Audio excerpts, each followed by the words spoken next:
여러분, 서정윤이라는 이 시인의 시 가운데 이 절망이라는 시가 있습니다. 제가 읊어드리면 좋겠는데 시간이 많이 갈 것 같아서 이 시가 있다는 것만 소개를 드리고요. 이 절망이라는 시를 통해서 이 시인은 어떤 외로움도 이별도 우울도 견딜 수가 있는데 무엇에 걸고 살아야 할지 모르는 이 희망의 상실은 단순한 아픔으로 끝나지 않는다고 고백하고 있어요. 그래서 일찍이 실존주의 철학자의 선구자로 유명한 이 키에르케고르는요, 이 절망을 가리켜 죽음에 이르는 병이라고 설명을 해요. 키에르케고르가 아주 유명한 철학자입니다. 이 실존주의 현대 철학의 선두주자이라고 할 수 있는 이 키에르케고르가 뭐라고 했냐면요, 절망을 죽음에 이르는 병이라고 했어요. 그렇습니다. 절망은 영혼을 병들어 죽게 하는 병입니다. 오늘 본문에는 이런 절망을 경험한 한 여인의 이야기를 우리에게 들려주고 있습니다. 너무나 잘 아는 이야기지요. 지금도 마찬가지지만 고대 세계에서 여인에게 잉태의 희망이 없다는 것은 곧 절망이었습니다. 본문 11절에 보면요, 사라는 나이 늙어 단산하게 되었다고 기록하고 있어요. 11절 읽어보겠습니다. 믿음으로 사라 자신도 나이가 많아 단산하였으나, 이제 사라가 나이가 많아서 병수가 끊겨서 아기를 가질 수 없는 나이가 됐다는 거죠. 더 이상 잉태의 희망이 사라졌다는 말입니다. 그러나 사라는 이 믿음으로 이 절망을 희망으로 바꾸었습니다. 그래서 그녀는 믿음의 어머니가 될 수 있었어요. 사라를 일컬어서 뭐라고 얘기하냐면 믿음의 어머니라고 하잖아요. 베드로 사도는 믿는 성도들을 가리켜 사라의 딸이라고 불러요. 베드로전서 3장 6절을 한번 살펴봅니다. 같이 읽겠습니다. 사라가 아브라함을 주라 칭하여 순종한 것 같이 너희는 선을 행하고 아무 두려운 일에도 놀라지 아니하면 그의 딸이 된 것이니라. 믿음으로 우리가 살아가면요, 이 사라의 딸 된다고 오늘 베드로 사도는 말하고 있어요. 아브라함이 믿음의 아버지라면 그의 아내인 이 사라는요, 믿음의 어머니가 된 것이에요. 도대체 이 여인으로 하여금 이 히브리서 11장 믿음의 명예의 전당에 들어가게 한 이 사라의 믿음은 어떤 믿음이었습니까? 한번 살펴보기를 원합니다. 첫째, 사라의 믿음은요, 의심을 넘어서는 믿음이었어요. 히브리서 기자는 이 히브리서 11장에서 아브라함의 믿음을 먼저 설명한 후, 그러나 이런 아브라함의 삶은 아브라함 혼자만의 것이 아닌 그의 아내 사라와 공유할 수 있었던 믿음 때문인 것을 역설하고 있어요. 본문 11절에 뭐라고 얘기합니까? 같이 읽어봅니다. 믿음은 사라 자신도, 이 도라는 단어가 중요합니다. 히브리어로 카이라는 단어입니다. also, 영어로는 also, 한국말로는 또한이라는 단어예요. 또한. 믿음으로 사라 자신 또한 믿음으로 살았다는 얘기죠. 아브라함과 같이 이 사라 자신도 믿음으로 살았다는 거예요. 부부는 서로 격려하며 서로의 믿음을 세워갈 수 있었다는 겁니다. 그러나 이런 아브라함의 부부에게도요, 믿음의 위기가 없었던 것은 아닙니다. 사실 히브리서 11장은요, 우리 선배들의 믿음을 결과적으로 요약해서 소개하고 있어요. 그렇지만 구약의 오리지널 기사를 잘 읽어보면요, 이들에게도 이런 믿음에 도달하는 과정에서 적지 않은 믿음의 시련들을 엿볼 수가 있습니다. 창세기 17장에 가보면요, 이미 아들 낳기를 당념한 이 99세 된 아브라함에게 하나님이 나타나셔서 약속을 확인해 주셨을 때의 아브라함의 반응을 이렇게 기록하고 있어요. 1절 먼저 보겠습니다. 같이 읽어봅니다. 아브라함이 99세 때에 야훼께서 아브라함에게 나타나사 그에게 이르시되, 아브라함이나 이제 99세에 하나님께서 다시 나타나셨어요. 15절 16절 같이 읽어봅니다. 하나님이 또 아브라함에게 이르시되 내 아내 사레는 이름을 사레라 하지 말고 사라라 하라. 16절 내가 그에게 복을 주어 그가 내게 아들을 낳아주게 하며 내가 그에게 복을 주어 그를 여러 민족의 어머니가 되게 하느니 민족의 여러 왕이 그에게서 나리라. 17절 같이 읽어봅니다. 아브라함이 엎드려 웃으며 마음속으로 이르되 100세 된 사람이 어찌 자식을 낳을까? 사라는 90세니 어찌 출산하리요? 하고. 자, 오늘 17절에 보니까요, 아브라함이 어떻게 웃었다고 돼 있어요? 엎드려 웃었다고 돼 있어요. 하나님께서 내 아내에게 아들을 낳을 것이라고 얘기하니까 아브라함이 엎드려서 웃었어요. 응? 기가 막혔던 거지요. 하나님 말을 들은 이 아브라함은요, 얼굴을 땅에 대고 엎드려서 웃었어요. 기가 막혀서 그랬을 거예요. 아마도 이때 이 아브라함의 웃음은요, 어처구니 없어 하는 자조적인 웃음이었을 거예요. 자기 나이가 99세인데 100세인데 100세 다 됐는데 이게 무슨 아기를 낳을 수 있냐 이거죠. 자기 아내가 90세가 돼가지고 경수가 끊겼는데 어떻게 아기를 낳을 수 있냐 이거예요. 이렇게 어처구니 없어서 차마 하나님 앞에서 웃을 수 없으니까 그냥 엎드려서 그냥 기가 막혀서 웃었을 것 같아요. 자, 그럼 아브라함만 그랬냐 이거죠. 사라의 반응은 어떤 반응이었는지 아세요? 창세기 18장에 가보면요, 아브라함이 나이 99세 때, 사라의 나이 90세에 늙어서 아이를 만들 기력도 없고 낙도 없고, 사라는 이미 폐경된 지 오래된 때에 새 천사가 나타나가지고 아브라함에게 아내의 출산을 약속해요. 내년 이맘때에 네가 아들을 얻을 것이라고 이렇게 얘기를 해요. 너희 부부가 아들을 낳게 되리라고 이렇게 언약의 말씀을 선포해요. 그게 18장 10절이에요. 같이 한번 읽어보겠습니다. 그가 이르되 내년 이맘때 내가 반드시 내게로 돌아오리니 내 아내 사라에게 아들이 있으리라 하시니 사라가 그 뒤 장막문에서 들었더라. 이 아들이 있을 것이다. 내년 이맘때에 아들이 있을 것이다. 이 새 천사가 얘기하는데 사라가 어디서 들었냐면 장막문 뒤에서 들었어요. 앞에 나서지 못하고 뒤에서 그 얘기를 들었다는 얘기예요. 자, 11절, 12절 같이 읽어보겠습니다.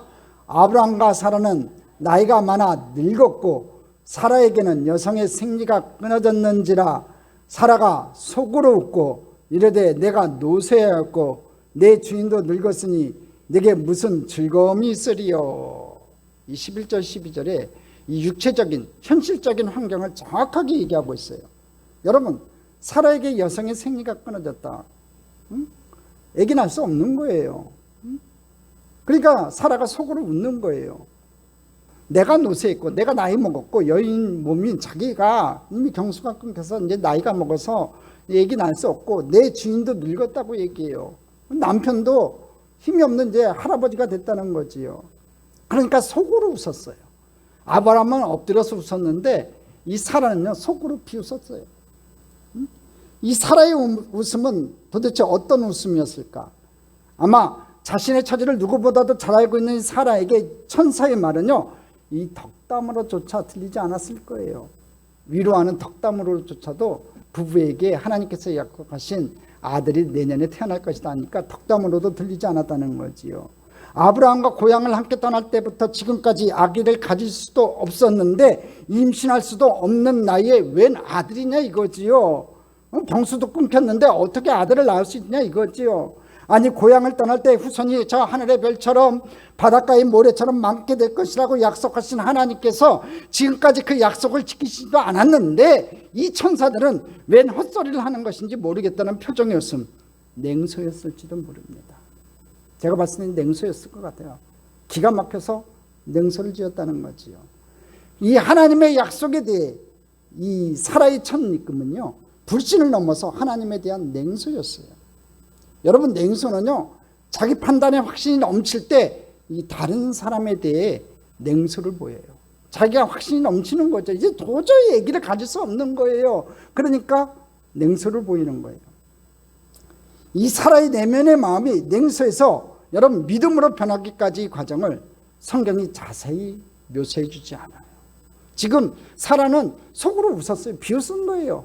기가 막혀서 웃은 거예요. 냉소를 보이는 거예요.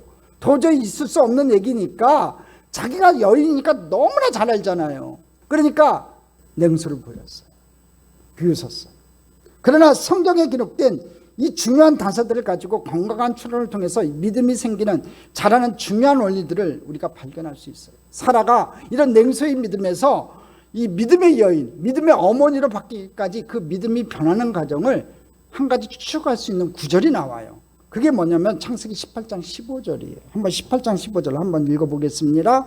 사라가 두려워서 부인하여 이르되 내가 웃지 아니하였나이다. 여기 무슨 단어가 나와요? 두려워서. 하나님께서 깨우쳐 줄 때 사라가 뭐라고 얘기하냐면 두려웠다고 그래요. 두려워했다고 합니다. 그러니까 우리가 신앙생활할 때요, 우리 마음속에 이 두려운 마음을 갖는 것, 하나님을 향해서 넋놓고 있지 말고 하나님을 두려워하는 마음을 갖는 것도 좀 필요한 것 같아요. 우리 하나님은 좋으신 하나님이세요. 여러분에게 좋은 것을 베풀기를 원하시고 여러분 삶 속에 은혜를 베푸시기를 원하시는 하나님이시지만, 우리가 죄 가운데 있을 때 그 죄를 가만히 보고 계시는 하나님은 아니세요. 우리가 죄 가운데 행하며 세상 길로 행할 때 우리 하나님께서는 사람 막대기에 인생 채찍을 쓰셔서 저와 여러분을 그 발걸음을 돌이키시는 하나님이세요. 채찍질 하시는 하나님이시기도 한다는 거지요. 징계하시는 하나님이시기도 한다는 겁니다. 심판하시기는 하나님이시기도 한다는 거예요. 그러니까 우리가 신앙생활할 때 하나님을 향해서 조금 두려운 마음 갖는 것도 필요해요. 오늘 사라가 두려워했어요. 네가 웃었다 그러니까 내가 웃지 아니하였나이다. 속으로 웃었으니까 하나님께서 네가 웃었다 그러니까 깜짝 놀란 거예요. 도대체 저걸 어떻게 알았지 하고서 깜짝 놀란 거예요. 그래서 두려워했대요. 하나님을 두려운 마음이 생기기 시작한 거예요. 그때부터. 여러분, 그녀의 정서가 두려움이라면 그녀의 마음에는 아마 이런 깨달음이 있었을 거예요. 이게 웃을 일이 아니네. 천사가 한 얘기가 웃은 일이 아니래. 내 속으로 웃은 그 웃음까지도 하나님께서 아셨다면 이게 웃을 일이 아니라는 거지요. 아마도 이 사라의 마음의 변화, 믿음은 이렇게 시작되었던 것 같아요. 여러분, 아브라함도 웃었고 사라도 웃었어요.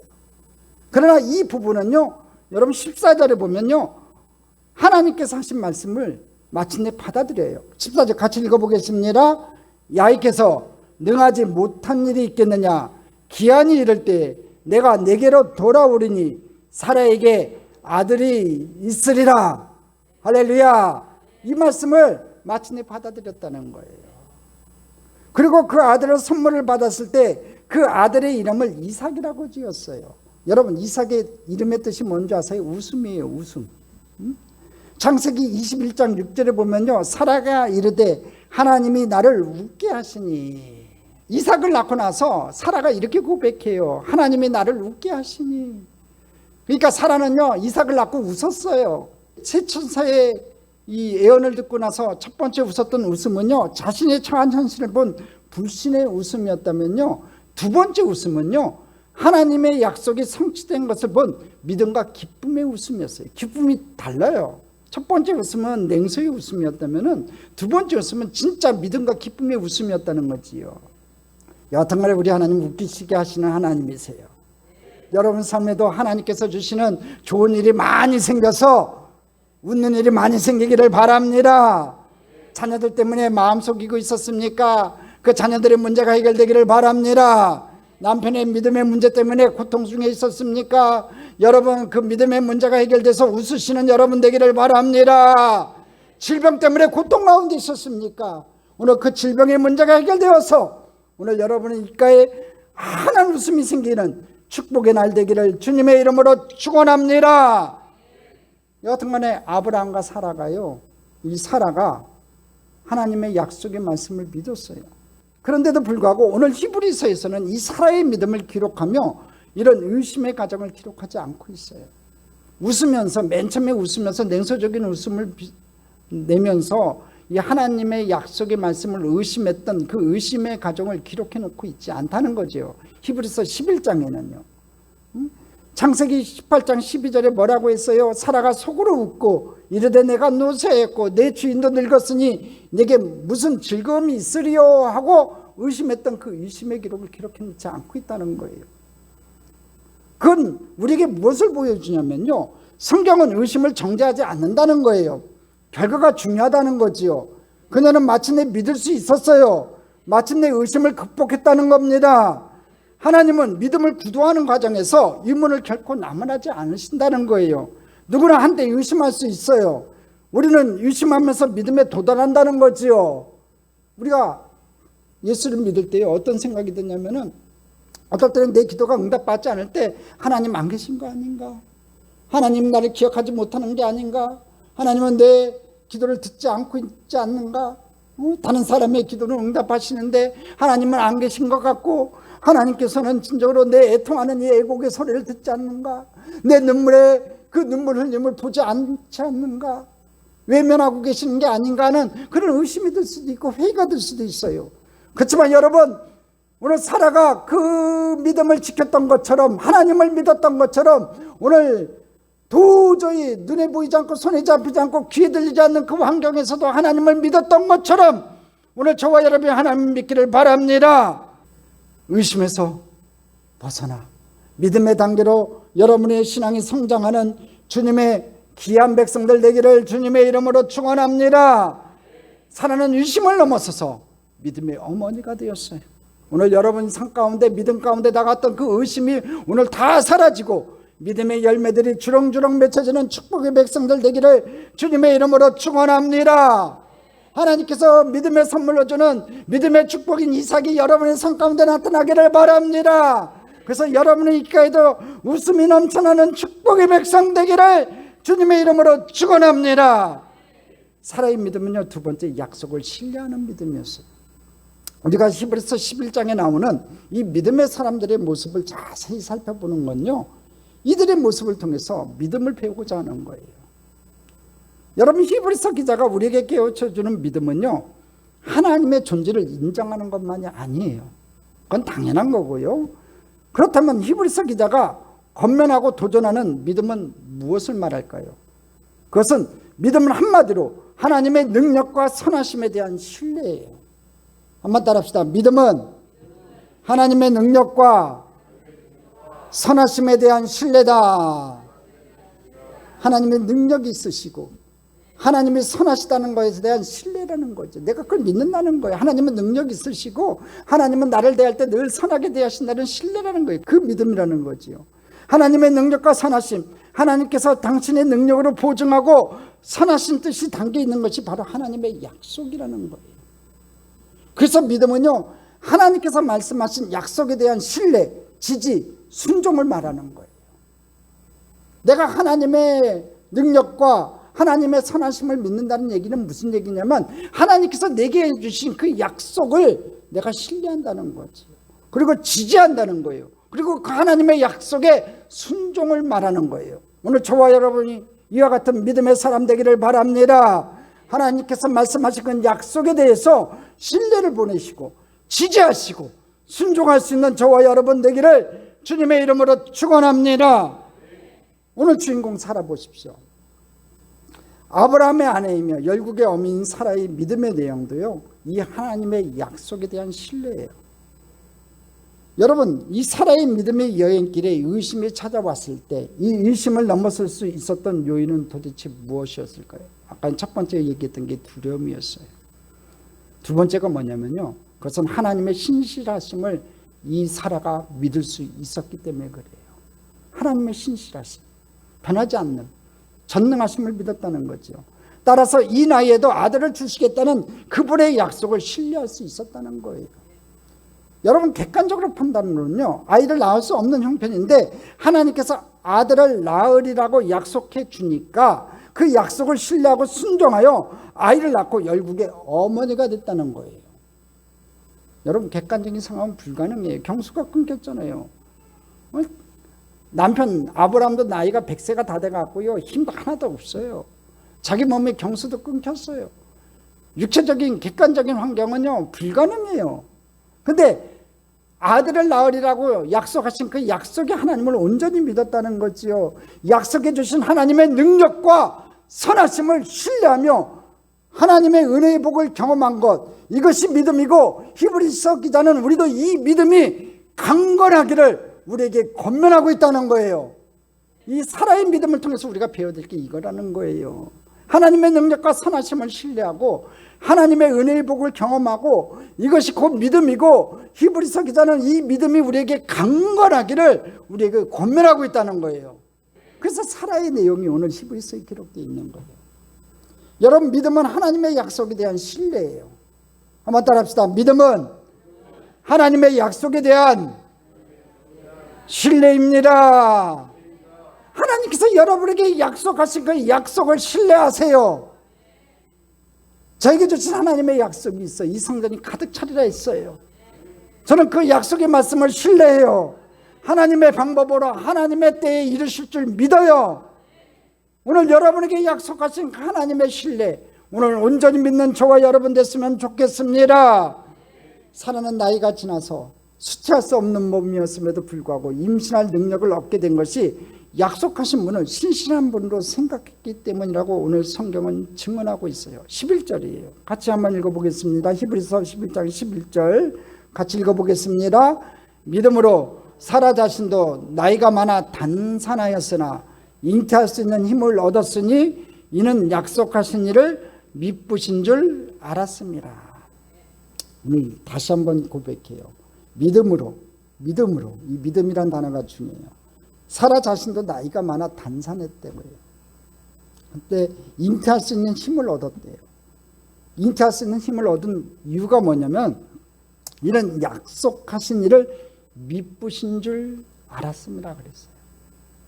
미쁘다는 단어가 제가 봤을 땐 좀 다른 단어로 적혀 있었으면 좋았을 뻔했어요. 왜냐하면 히브리어 원어에는요, 이 미쁘다는 뜻보다는 다른 단어로 써 있어요. 그러니까 히브리 원어에는요, 이 신실하시다는 말로 써 있어요. 그 뜻이 더 강해요. 그러니까 미쁘다는 말은 신실하다는 말이에요. 그러니까 이는 약속하신 일을 믿었다는 거죠. 신실하신 하나님으로 믿었다는 거예요. 알았다는 거지요. 우리가 신실 혹은 선실이라는 단어를 사용할 때요, 여러분, 한문에서는 꼭 말이라는 단어가 들어가요. 이 신실함은 그래서 말에 책임을 지는 거예요. 하나님은 당신의 약속에 책임을 지시는 분이세요. 여러분 믿으세요? 하나님은요, 하나님께서 약속하신 것을 책임져 주시는 분이세요. 그래서 우리는 성경의 하나님을 언약의 하나님, 약속의 하나님이라고 고백해요. 그분이 우리에게 주신 성경은요, 언약의 책이고 약속의 책이에요. 구약은 그리스도 이전의 약속이고요, 신약은 그리스도 이후의 약속이에요. 그래서 예수님께서는 친히 뭐라고 얘기했냐면 천지는 없어지겠으나 내 말은 없어지지 아니하고 반드시 이루리라고 오늘 성경에 말씀하고 있어요. 오늘 우리가 사는 시대는요, 약속을 존중하지 않는 시대가 됐어요. 왜 그런지 모르겠어요. 나라와 나라 사이 약속이 너무 쉽게 깨지고 있고요.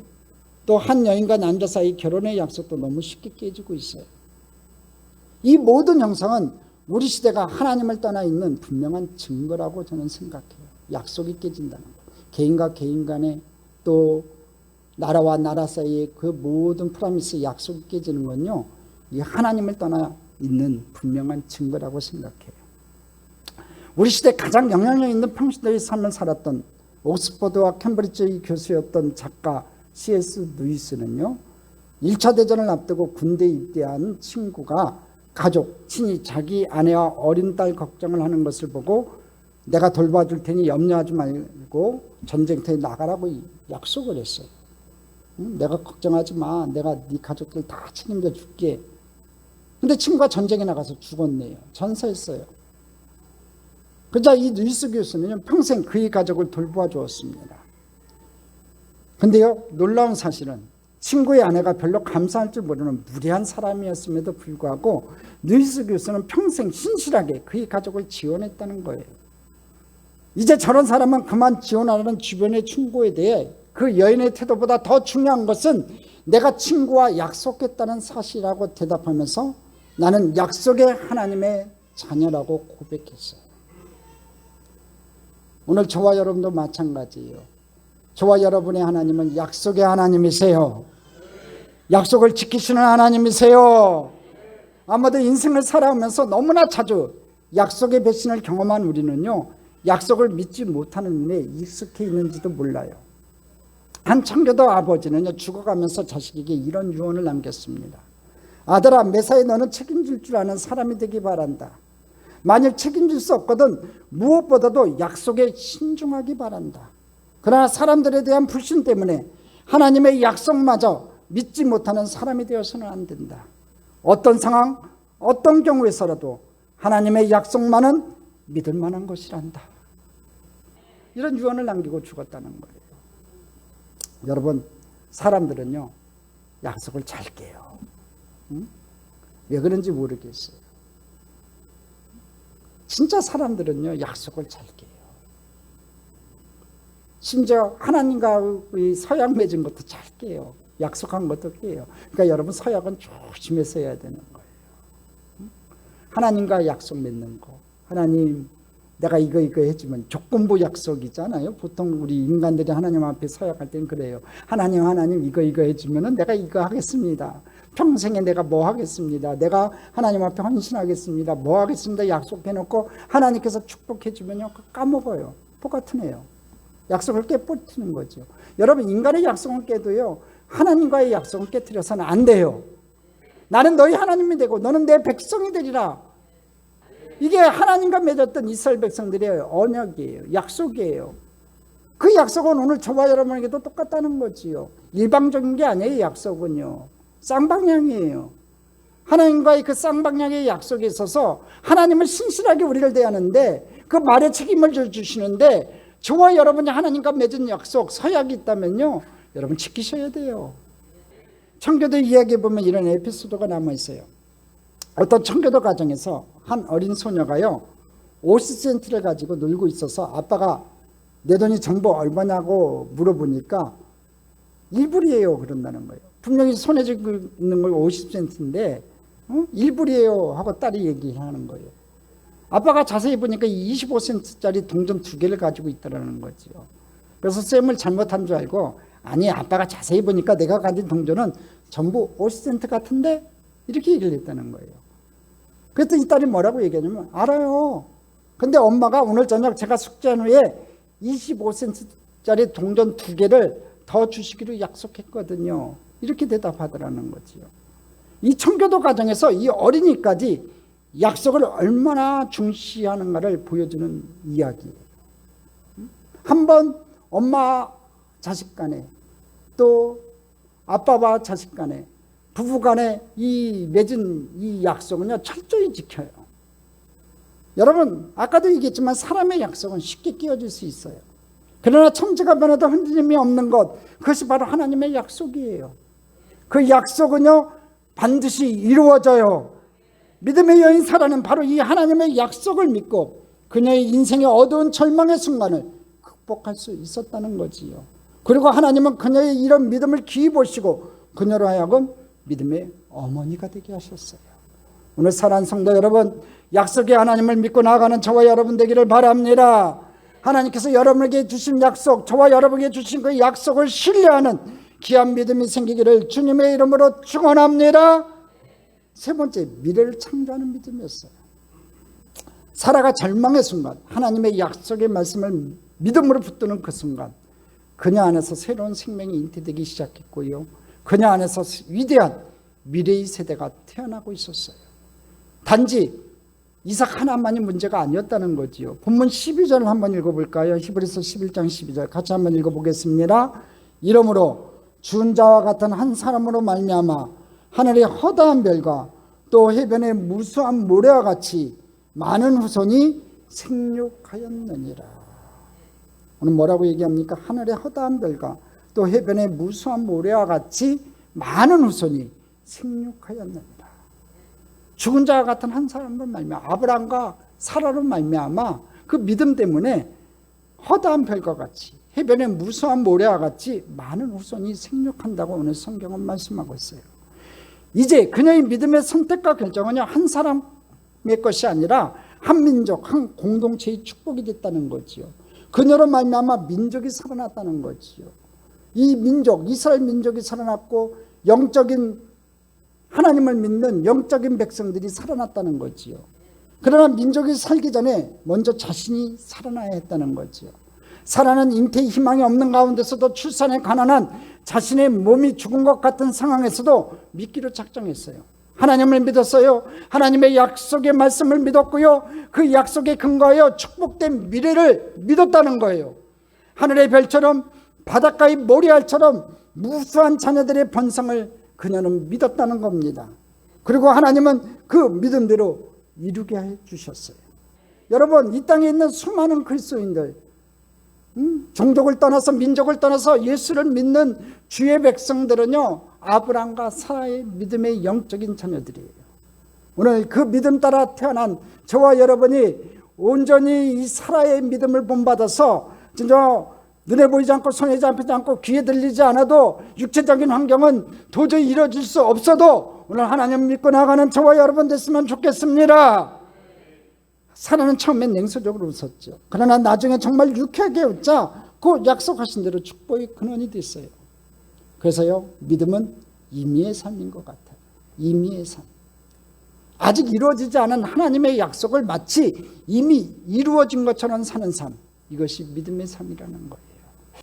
사라에게, 아브라함에게 이 약속을 주셨을 때 그들이 얻은 아들은요, 이삭 하나예요.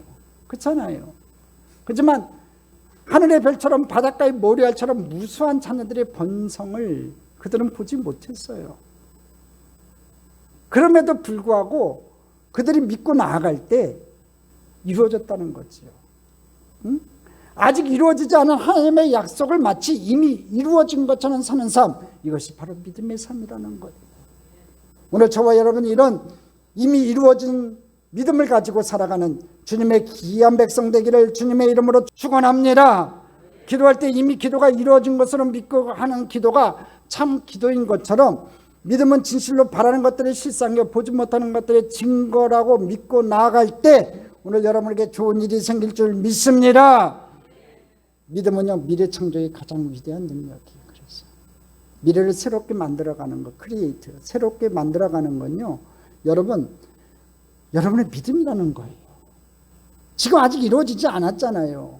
하나님께서 여러분에게 약속하신 그것이 아직 이루어지지 않았지만 여러분에게 오늘 사라 같은 믿음이 있다면은 미래가요, 새롭게 창조되는, 여러분이 그 믿음을 갖지 않았으면 그 미래가 새롭게 창조되지 않았을 텐데, 여러분 자녀가 변화되지 않을 텐데, 여러분 자녀에게 좋은 일이 생기지 않을 텐데, 여러분 남편이 예수 믿지 않을 텐데, 오늘 여러분의 믿음을 가짐으로 말미암아 여러분 미래가 새롭게 창조되는 그런 역사가 나타나기를 주님의 이름으로 축원합니다. 오늘 여러분 좋은 것을 생각하세요. 이루어진다고 생각하세요. 하나님께서 약속하신 그것이 이루어진다고 생각하세요. 그럴 때 여러분 믿음을 통해서 미래가 창조되는 놀라운 위대한 능력이 나타날 줄 믿습니다. 오늘날 우리 민족은요, 너무 많이 미래에 대해서 불안해하고 초조해하는 것으로 보여져요. 특히 젊은 세대들이 희망이 없다고 그래요. 너무나 부동산 가격이 올라가가지고 희망이 없다는 거지요. 하루만 자고 나면 1억, 2억씩 올라가니까 평생 모아도 못 모을 돈으로 어떻게 그 집을 사냐는 거지요. 집을 사지 못하니까 결혼할 의욕도 없고 애기 낳을 의욕도 없다는 거예요. 지나치게 민족의 장래에 대해서 비관적인 전망들이 예언되고 있어요. 저는 자신을 잃어버린 이런 비관적인 두려움의 분위기야말로 우리 사회, 경제적인 현실 그 자체보다 더 두려워할 것이라고 생각해요. 자신감이 없어진다는 거지요. 청년들에게 자신감이 없어지고 희망이 없어져요. 유명한 미국의 누즈벨트 대통령은요, 미국의 그 경제적인 대공황에 빠졌을 때 대국민연설에서 이렇게 얘기해요. 우리가 두려워하는 것을 빼놓고는요, 두려워할 것은 아무것도 없다고 이 누즈벨트 대통령은 얘기해요. 두려워하는 것을 빼놓고는 두려워할 것이 아무것도 없다는 거지요. 만일 우리가 다시 한번 두려움을 떨쳐버리고 우리 민족의 미래에 대해서 밝은 희망을 가질 수만 있다면 지금까지 무수한 난관을 극복한 우리 민족이 앞으로는 극복하지 못할 장애물은 없다고 저는 믿어요. 우리 대한민국을 위해서, 미래의 우리 대한민국을 이끌어나갈 우리 자녀들을 위해서 기도하는 귀한 부모님들 됐으면 좋겠습니다. 믿음의 자녀들 되라고 기도하기를 바랍니다. 어떤 아버지가요, 어린 아들을 데리고 사막으로 모험적인 도보 여행을 떠났어요. 열사의 사막은 너무 뜨거웠고 준비해간 물은 떨어지고 있었어요. 아들은 지쳐 쓰러지려고 하고 있었습니다. 아버지는 아들을 격려하면서 조금만 참자, 곧 마을이 나올 거야 하고 격려했어요. 이제 얼마를 걷다 보니 사막길에 무덤이 보이기 시작합니다. 이 무덤을 보자 아들은 주저앉으면서 아빠, 틀림없이 저 무덤은 우리처럼 목말라 죽은 사람의 무덤일 거예요. 이렇게 얘기하더랍니다. 근데 이 아빠는요, 빙그레 웃더니 아들에게 이렇게 얘기해요. 아들아, 염려하지 말아라. 무덤이 보인다는 것은 사람 사는 마을이 가까웠다는 증거란다. 그리고 아들을 일으켜 세웠어요. 그리고 얼마 걷지 않아 이들은 마을에 도착할 수 있었다는 이야기입니다. 사랑하는 성도 여러분, 동일한 무덤이 아들에게는 절망이었지만 아버지에게는 희망이었음을 잊지 마세요. 그리고 이 아버지는요, 아들에게 희망과 모험을 함께 가르친 성숙한 안내자일 수 있었다는 거지요. 지금 우리 역사에서 이런 성숙한 지도자가 요구되고 있어요. 저는 원하기는 내년에 선거에서 뽑을 우리 대통령이 좀 이런 성숙한 대통령이 좀 나왔으면 좋겠습니다. 오늘날 우리 삶의 마당에 넘쳐나는 이 불안과 좌절, 그리고 이 절망의 징후들은요, 우리가 지금이야말로 다시 한번 하나님을 바라볼 때임을 가르치고 있어요. 코로나 바이러스로 말미암아 경제적인 이 어려움들, 그 신음소리들, 국민의 그 고통과 애통하는 소리들이 사방 방방곡곡에서 울려나고 있습니다.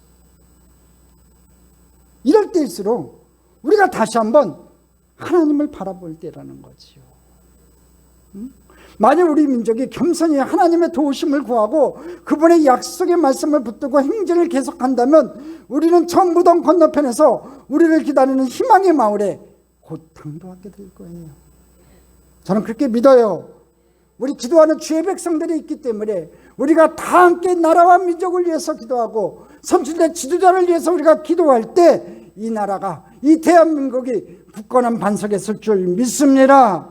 오늘 사라처럼 눈에 보이지 않고 손에 잡히지 않고 귀에 들리지 않아도 의심의 많은 자리에서 벗어나시고 주님의 주신 약속을 굳게 붙잡고 여러분의 미래를 창조하는 축복의 귀한 백성들 다 되시기를 주님의 이름으로 축원합니다.